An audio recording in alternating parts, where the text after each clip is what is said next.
yang sudah terjadi beberapa tahun ini tentang pelecehan seksual dan segala macam. Siapa yang bisa menyuarakan itu kalau bukan kita?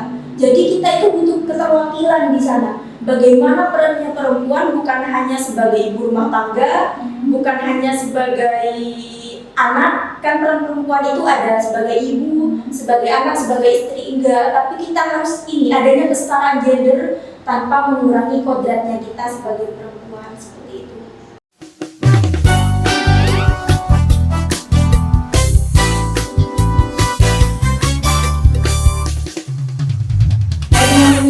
Jumpa kembali bersama kami di Bromo Podcast, Ngobrol Demokrasi Podcast, podcast resmi KPU Kabupaten Probolinggo. Teman pemilih, narasumber kita kali ini adalah seseorang yang cantik. Beliau adalah Mbak Halimatus Sa'diyah, Kohati HMI Cabang Probolinggo. Assalamualaikum Mbak Diah. Waalaikumsalam Mbak Dini. Apa kabar Mbak? Alhamdulillah sehat. Alhamdulillah, yang penting sehat ya. Baik teman pemilih, langsung saja ya kita berkenalan dengan narasumber. Mbak, ini teman pemilih banyak yang kepo ini Mbak, tentang profilnya Mbak Diah. Monggo saya persilahkan untuk memperkenalkan diri Mbak. Baik, nama saya Halimatus Sa'diyah. Di sini saya itu lulusan S1 Informatika di Universitas Nur Jadid, dan saat ini saya menjabat sebagai formatur Ketua Umum HMI Cabang Probolinggo. Kenapa belum Ketua Umum gitu? Kenapa masih formatur? Karena kita belum dilantik. Oke, baik.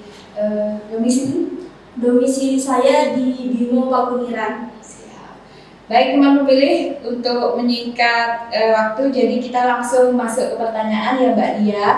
Pertanyaan pertama Mbak Diah, Kohati HMI itu apa sih? Dan peran Mbak Diah secara, tadi kan sudah dijelaskan, cuma singkat ya. Peran Mbak Diah secara apa ya? Secara mendalam di organisasi Kohati HMI itu apa?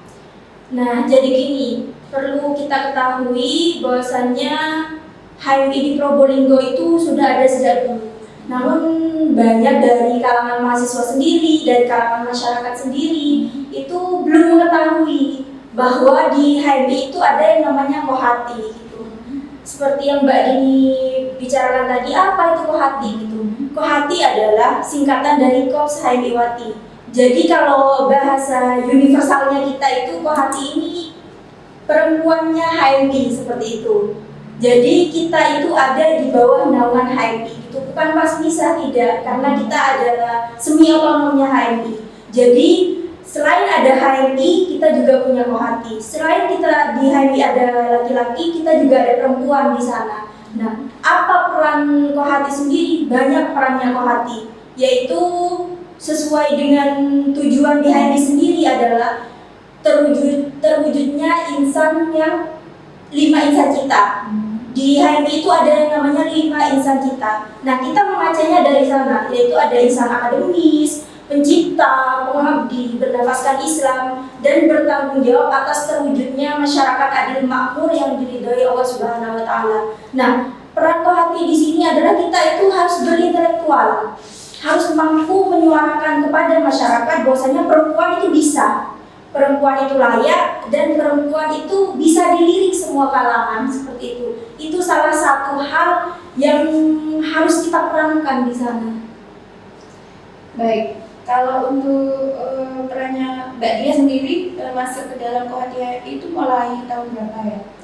Saya itu sebelum di Kohati, saya di komisariat dulu. Jadi kita itu ada tahapan-tahapannya. Sebelum masuk cabang, kita itu di komisariat dulu.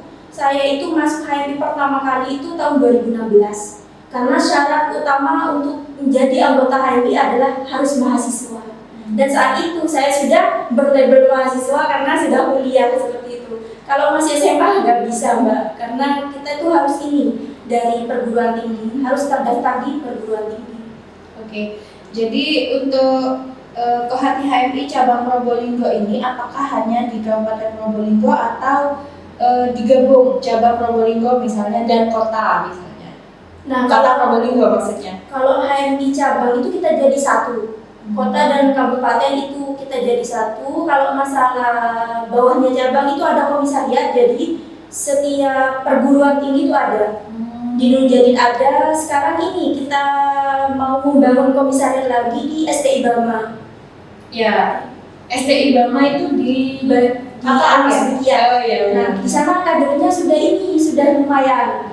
Dan kita itu untuk di Inzah belum terjamah ke sana, belum bisa masuk ke sana karena kita masih dalam proses pembentukan juga, proses pengkaderan supaya kader-kader yang masuk dalam HMI itu bukan hanya sekedar berlabel HMI saja, tapi mereka itu bisa meningkatkan kualitas dirinya sendiri, meningkatkan kualitas organisasinya, dan juga bisa bermanfaat untuk masyarakat luar dan untuk masyarakat kita juga.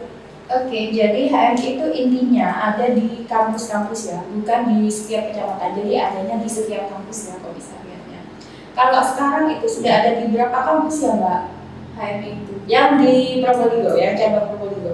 Kalau yang terlihat itu masih di Nur Jadid sama di UPN. Oke, berarti ada 2 ya. Siap. Pertanyaan kedua, menarik sekali ini karena memang perempuan ya, tadi di khususnya perempuan ya. Jadi yang saya tanyakan, peran pemilih perempuan menurut Anda dalam pemilihan umum dan pemilih serentak itu apa? Nah, jadi kalau kita berbicara perempuan di panggung politik itu terlihat di mata masyarakat sangat sensitif. Karena terkadang ada sebuah argumen, ngapain seorang perempuan itu terjun ke politik, kan sudah ada keterwakilan laki-laki seperti itu. Nah, di Indonesia itu masih keterwakilannya masih minim. Jadi bagaimana kita mau menyuarakan tentang perempuan kalau nggak ada keterwakilan di sana? Seperti halnya banyak kan kasus-kasus yang sudah terjadi beberapa tahun ini tentang pelecehan seksual dan segala macam. Siapa yang bisa menyuarakan itu kalau bukan kita? Jadi kita itu butuh keterwakilan di sana. Bagaimana perannya perempuan bukan hanya sebagai ibu rumah tangga, bukan hanya sebagai anak, kan peran perempuan itu ada sebagai ibu, sebagai anak, sebagai istri, enggak. Tapi kita harus adanya kesetaraan gender tanpa mengurangi kodratnya kita sebagai perempuan, seperti itu. Jadi misinya atau visinya memang perempuan bisa berperan ganda ya, maksudnya bisa berperan banyak selain sebagai peran kodratnya kita sebagai perempuan, sebagai ibu, sebagai anak, dan sebagai apa tadi Mbak? Sebagai istri juga dituntut untuk mempersamakan gender dengan mutualitas ya tentunya ya. Kalau di HMI sendiri nih Mbak, untuk meningkatkan kualitas pemahaman demokrasi kepada perempuan di Kohati HMI itu hal apa yang telah dilakukan? Karena sepengetahuan saya, kalau perempuan itu kadang kan, mohon maaf ya, ini ada beberapa atau beberapa besar perempuan itu yang kan stand-by-nya di rumah gitu loh. Ya. Jadi untuk masalah demokrasi atau pemilihan mungkin kurang mendapatkan informasi. Jadi dalam organisasi Kohati HMI ini, apa yang telah dilakukan organisasi Anda untuk mendidik para pemilih perempuan yang nantinya diharapkan menjadi perwakilan suara perempuan gitu? Jadi gini Mbak, kalau di Kohati sendiri itu kita kan punya kepengurusan. Dan di sana kita itu ada di bidang internal. Bidang internal ini adalah yang mengurusi yang berhubungan dengan internal HMI-nya kita. Garisnya itu sesuai satu garis gitu dengan organisasinya kita. Seumpamanya kita mau mengadakan ini seperti podcast dengan koordinasi Jatim dengan PBHMI seperti itu garisnya di internal. Nah, kalau eksternal ini kita keluar Mbak. Jadi kita bisa menggandeng KPU, kita bisa menggandeng Dinas Perempuan dan Anak seperti itu untuk kegiatan-kegiatan tertentu. Nah, selama ini itu kita welcome ya Mbak, hubungan kita baik dengan KPU karena KPU juga bisa melibatkan kita, bisa melibatkan Kohati dalam beberapa hal seperti halnya KPU mengadakan sebuah edukasi tentang penyuluhan pemilihan di kampus maupun di luar kampus, tapi kan ini ada keterwakilan kita di sana. Nah, itu yang menjadi dorongan dan support kita bagaimana sekiranya kader-kader kita bisa memperoleh edukasi dari sana dan bisa ini memberikan langsung pemaparannya kepada masyarakat, entah itu melalui tetangga, melalui orang-orang sekitar seperti itu. Karena gak usah kemana ya Mbak, di desa saya sendiri itu sangat minim tentang pengetahuan pemilu ataupun pilkada seperti itu. Jadi kan sekarang ada yang namanya pemilih pemula, baik itu perempuan maupun laki-laki. Nah itu keterwakilannya kadang hanya ikut-ikutan saja. Nah dan rentan untuk dipengaruhi, baik itu dari partai politik maupun dari yang mau mencalonkan diri gitu. Karena mereka ini kurang edukasi Mbak. Berhubung rumah saya juga jauh dari keramaian kota, nah itu salah satu hal yang ingin saya suarakan juga di sini.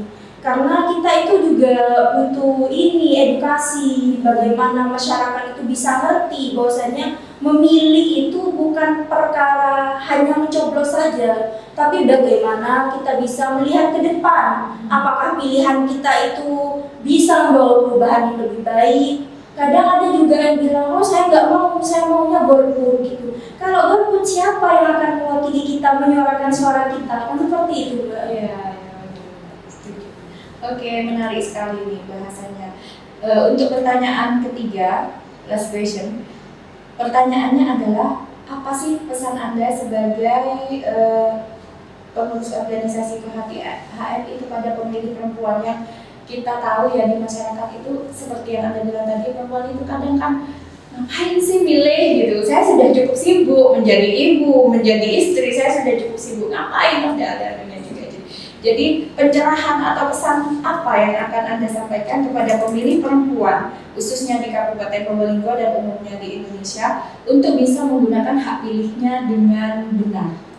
Nah ini Mbak, di era digital saat ini itu rasanya lebih gampang ya Mbak untuk kita mencari tahu bagaimana sih kita itu menyikapi sebuah pemilihan, bagaimana cara kita itu bersikap, bagaimana cara kita itu untuk memilih. Kan di internet itu sudah ada, tapi kadang kita itu nggak terjamah ke sana.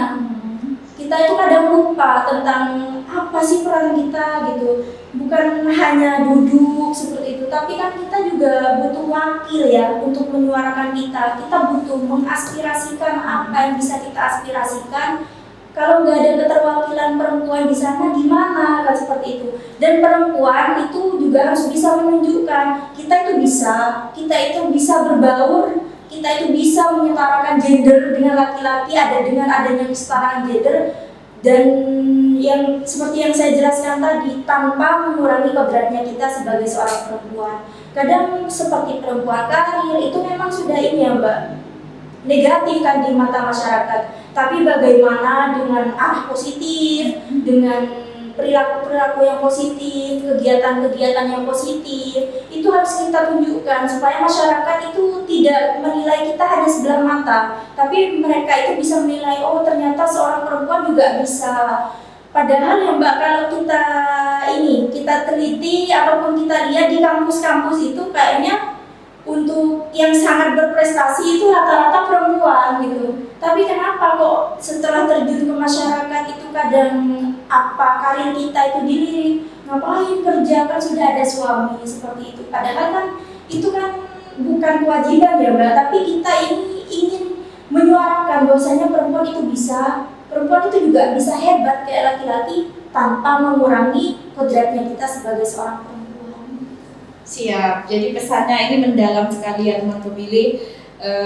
Jadi kalau bisa saya simpulkan nih podcast hari ini, ayo perempuan-perempuan Indonesia kita mampu untuk maju ya, be positif gitu loh. Maka gunakan hak pilih Anda nanti di pemilu dan pemilihan serentak 2024. Pesannya jangan golput gitu ya Mbak ya. Jangan golput.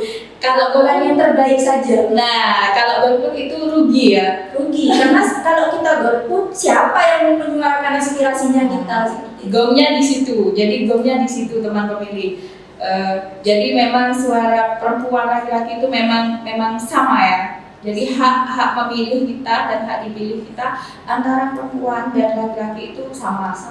Jadi maka gunakan, jangan disia-siakan. Akan ada pemilu dan pemilihan serentak di 2024. Kalau hati HMI aja semangat ini memberikan pendidikan edukasi tentang politik, tentang visi misi mereka ya Mbak ya di organisasi. Maka kita juga harus semangat tentunya dong. Karena kita kan di negara demokrasi. Jadi kan dari rakyat, oleh rakyat, untuk rakyat. Seperti itu. Ya, dan Indonesia ini sudah maju sekali ya Sudah durasinya ya pemilunya. Oke, baik teman pemilih, luar biasa podcast kita pada hari ini, banyak informasi, banyak pesan yang kita dapatkan dari narasumber yang cantik Mbak Dia. Mbak Dia, saya sampaikan terima kasih ya atas perjalanannya, isi podcastnya Bromo Podcast KPU Kabupaten Probolinggo. Teman pemilih, sekian podcast kita kali ini. Kami mohon maaf apabila terdapat kesalahan. Tetap sehat, tetap semangat. Jangan lupa di like, share, and subscribe ya Mbak. Itu yang lebih penting. Ya, teman pemilih juga jangan lupa di like, share, and subscribe. Baik teman pemilih, see you next time. Assalamualaikum warahmatullahi wabarakatuh.